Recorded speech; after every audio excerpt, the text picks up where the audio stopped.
السلام علیکم viewers, welcome کرتا ہوں اپنے چینل ایم اے اردو پوئٹری پر۔ تو بھیا اگر آپ نئے ہیں تو جلدی سے میرے چینل کو سبسکرائب کریں اور ساتھ میں بیل آئیکن کو پریس کریں تاکہ میری آنے والی ہر نئی ویڈیو سے باخبر رہیں۔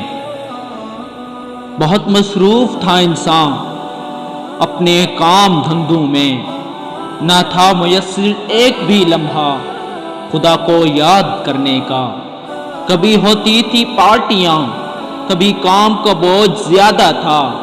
بہت مصروف تھا انسان، بہت مصروف تھا انسان کہ جب بھی آتی تھی صدا، حیا علی الصلاۃ حیا علی الفلاح، مصروف اتنا تھا کہ اس صدا کو سنی انسنی کر دیتا تھا۔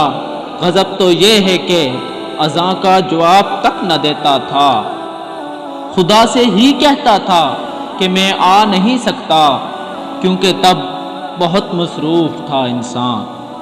پھر ہوا کچھ اس طرح سے، قادر مطلق کو یہ سرکشی نہ بھائی، جو ڈور ڈھیلی چھوڑی تھی وہ ذرا کس کر دکھائی۔ اب ہوٹل بھی بند ہیں، پارکوں میں جاتا نہیں کوئی، شاپنگ کا نہیں تصور، پارٹیاں نہیں مناتا کوئی۔ ختم کر دیا یہ انسان کا بہانہ کہ میرے پاس وقت کی قلت ہے۔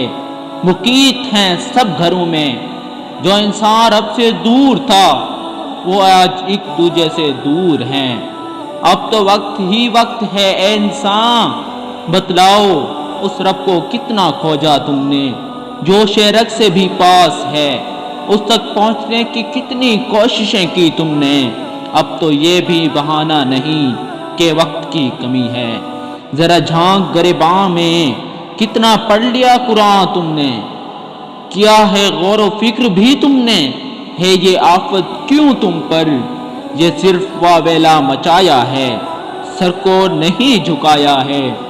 ابھی بھی وقت ہے انسان، ذرا سوچ لے، آنکھیں کھول لے، ابھی تو بس مساجد کا دروازہ بند ہوا ہے، ہر جا نہیں سکتا، خاک مدینہ کو چھو نہیں سکتا، لیکن پھر بھی در کعبہ کھلا ہے۔ وہ رب بلاتا ہے تم کو اے غافل انسان، ابھی نہ تو وقت کی کمی ہے نہ کوئی اور مجبوری، جھک جاؤ کہ در کعبہ کھلا ہے، جھک جاؤ کہ در کعبہ کھلا ہے۔